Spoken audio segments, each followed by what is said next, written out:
Hello everyone, OS top 10 की ninth video में आज हम बात करने वाले हैं security logging and monitoring failure के बारे में। ये क्या होता है अगर आपके पास एक वेब एप्लीकेशन चल रही है, एक वेबसाइट आपने बना रखी है, सर्वर पे वो स्टोर है एंड वो लाइव वेबसाइट चल रही है।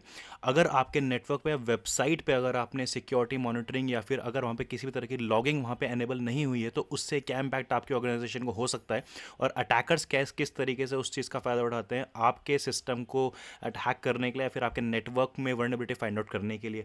तो इसी के बारे में डिटेल में बात करने वाले हैं, तो वीडियो को अंदर जरूर देखना। एंड इसके अलावा ओएस टॉप 10 की बाकी रिमेनिंग 8 वीडियोस मैंने ऑलरेडी अपलोड कर चुका हूं, मैं जो जाके आप चेकआउट कर सकते हो।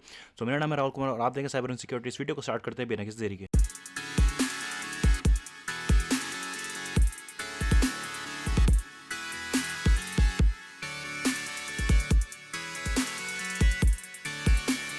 तो जब कभी भी कोई भी अपने वेबसाइट अगर आप किसी सर्वर पे चल रही होती है या फिर कोई भी आपका नेटवर्क कहीं पे अगर चल रहा होता है और वहाँ पे अगर आपने लॉगिंग एनेबल नहीं कर रखी होती है। लॉगिंग का मतलब होता है जब कोई भी एक यूज़र किसी भी अकाउंट में लॉगिंग करेगा तो वहाँ पे उसका एक डेटाबेस क्रिएट हो जाएगा कि उस यूज़र ने पर्टिकुलर सिस्टम पे किस टाइम लॉगिन किया था। अगर उसने सही user name and password enter किया था तो वहाँ पे जो सही यूज़र नेम पासवर्ड जो था किस टाइम लॉगिन किया था, और अगर वहाँ पे उसने ऑथेंटिकेशन फेलियर का कोई मैसेज को देखने को मिला था, यानी कि कई बार ऐसा होता है जब सिस्टम पे आप लॉगिन करते हो और वहाँ पे आप गलत पासवर्ड डाल देते हो तो वहाँ पे आपका एक लॉग जनरेट हो जाता है कि इस पर्टिकुलर टाइम पे इस इवेंट पे यहाँ पे इस यूज़र ने गलत पासवर्ड डाला था। तो इसी को हम बोलते हैं logging and monitoring.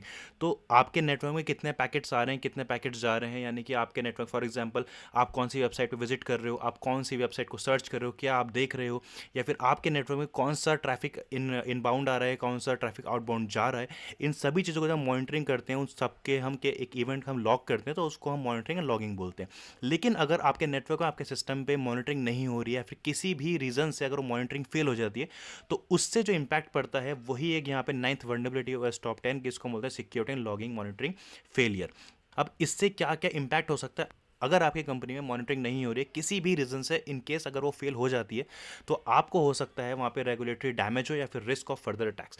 Regulatory damage का मतलब होता है अगर आपके सिस्टम में या फिर आपके नेटवर्क में कभी ऑडिट हो जाता है तो वहाँ पे आपको पे करना पड़ेगा फाइन, क्योंकि आपके सिस्टम पे प्रॉपर मॉनिटरिंग या प्रॉपर लॉगिंग के जो लॉग्स हैं वो वहाँ पे नहीं होते हैं।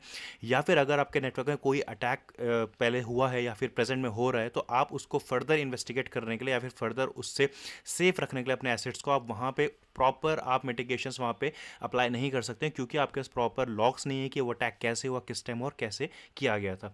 तो ये बेसिकली इसके क्या है, इसके डिसएडवांटेज है अगर आपकी मॉनिटरिंग आप नहीं करते अपने ऑर्गेनाइजेशन में। तो हमारे पास यहाँ पे एक टास्क फाइल दी गई है, मैं यहाँ पे इसको डाउनलोड करता हूँ। डाउनलोड करने के बाद हम यहाँ पे ये देख सकते हैं कि इस पर्टिकुलर फाइल के अंदर जो हमारे पास लॉग है हम उससे क्या आइडेंटिफाई कर सकते हैं। तो क्योंकि मैंने फाइल ऑलरेडी यहाँ पे डाउनलोड कर रखी है, मैं यहीं से इसको ओपन आपको करके दिखाता हूँ। तो यहाँ पे आप देख सकते हो इस फाइल के अंदर मुझे कुछ लॉग्स हैं और लॉग्स के साथ यहाँ पे स्टेटस कोड नज़र आ रहे हैं जो कि एचटीटीपी के स्टेटस कोड होते हैं। जब भी आप किसी भी वेबसाइट पर लॉगिन करते हो फ्री डायरेक्ट आपको करा जाता है तो उसके कुछ स्टेटस कोड्स होते हैं। तो यहाँ पे आप देख सकते हो जो 200 ओके का साइन है, यहाँ पे जो भी इसने भी लॉगिन किया था वो सक्सेसफुली लॉगिन हुआ है। और इसके बाद यहाँ पे देखोगे टाइम यहाँ पे आपको देखने को मिल जाता है और आईपी एड्रेस किस आईपी एड्रेस से यहाँ पे लॉगिन किया था। लेकिन अगर आप यहाँ पे देखोगे 401 जो कि एक अनऑथराइज्ड स्टेटस कोड है तब आपको दिखाई देता है जब कभी भी आप इनवैलिड यूजर नेम पासवर्ड डालते हैं। तो यहाँ पे आप देख सकते हो यहाँ पे क्लियरली नजर आ रहा है कि कोई यहाँ पे ब्रूट फोर्स अटैक करने का ट्राई कर रहा था, जैसे कि यहाँ पे एडमिनिस्ट्रेटर अनोनमस रूट। तो यानी कि कोई कंटिन्यूस ब्रूट फोर्स करने का अटैक कर रहा है। ब्रूट फोर्स का मतलब वहाँ पे वो गेस कर रहा है कि सही यूजर नेम सही पासवर्ड क्या हो सकता है, तो रैंडमली और रिपीटेडली वो यहाँ पे क्या कर रहा है, वो चेक कर रहा है सही यूजर नेम और पासवर्ड को और इस पर्टिकुलर आईपी से वो अटैक को परफॉर्म कर रहा है। तो ये हो जाता है अगर आपके सिस्टम में मॉनिटरिंग हो रही है तो आप यहाँ से उसको आइडेंटिफाई कर सकते हो और इस पर्टिकुलर आईपी को हम ब्लॉक भी कर सकते हैं। बट इन केस अगर आपके सिस्टम में मॉनिटरिंग अनेबल नहीं है तो ये सब काम आप वहाँ पे नहीं कर सकते। इसलिए मेक श्योर करें जब कभी अपना वेब एप्लीकेशन आप बनाएं, कहीं सेटअप करें, नेटवर्क आप बनाते हैं तो वहाँ पर आप हमेशा अपना जो भी मॉनिटरिंग है वो हमेशा एनेबल रखें, लॉगिंग हमेशा एनेबल रखें। विंडोज़ में अगर आपको देखना है तो विंडोज़ में होता है इवेंट व्यूअर, आप जाके सर्च कर सकते हो इवेंट व्यूअर, वहाँ पे आपको देखने के लिए मिल जाता है। चाहे जितने भी हमारे इवेंट्स होते हैं वहाँ पे आपको देखने के लिए मिल जाते हैं। तो ये होता है मॉनिटरिंग फेलियर ओएस टॉप 10 की जो नाइन्थ वर्नेबिलिटी है। लास्ट वीडियो में इसकी जो लास्ट वीडियो है टॉप 10 सीरीज की वो है SSRF यानी कि सर्वर साइड रिक्वेस्ट फॉर्जरी। जल्दी हम उसके वीडियो में बात करेंगे। तो कैसी लगी आपको वीडियो, लाइक जरूर करें, कमेंट करके जरूर बताएं। मिलते हैं नेक्स्ट वीडियो में। Till then good bye.